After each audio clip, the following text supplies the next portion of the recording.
საქართველოს ლოგისტიკის კომპანია, რომელიც საერთაშორისო და ადგილობრივ გადაზიდვებს აწარმოებს, საპატრულო პოლიციის მხრიდან ხელოვნური ბარიერების შექმნაზე საუბრობს. ზურაბ დიასამიძის განცხადებით, ქალაქის ტერიტორიაზე სატვირთო ავტომობილებისათვის ნებართვის გაცემა საპატრულო პოლიცია 10 დღის განმავლობაში განიხილავს, რაც საქმიანობის შეფერხებას იწვევს. შესაბამისად, კომპანიას ხშირად დროის დაზოგვის მიზნით ჯარიმის გადახდა უწევს. ჯარიმის ოდენობა 20 ლარს შეადგენს. ხშირად გადახდილი თანხის ოდენობა დღეში 5-6 ჯერ იზრდება. ლოგისტიკურ კომპანიაში მოითხოვენ სხვა ქალაქიდან შემოსული ავტომობილებისთვის ბათუმში გადაადგილების ნებართვა 1 დღის ვადაში გაიცეს.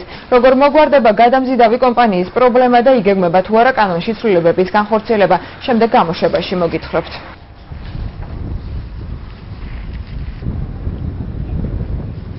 ობიექტს იმისათვის რომ შევიდანო სამშენებლო მასალა, რომელიც მოძრაობს თბილისიდან ბათუმის მიმართულებით, ავტომანქანით, რომელიც წინასწარ განცხადებული არ არის, არც ვიცით და ვერც გავაცხადებთ, იმიტომ რომ თქვათ ავიყვანეთ ავტომანქანა გუშინ და მასზე ნებართვა არანაირად არ გვექნება, ჩამოვიდა, ვალდებულია იცადოს მინიმუმ თქვათ 2-3 დღე მაინც, რაც ქმნის ძალიან დიდ პრობლემას. ავტომანქანა, რომელიც მოძრაობს ნებართვის გარეშე, შესვლის შემთხვევაში ჯარიმდება 20 ლარით.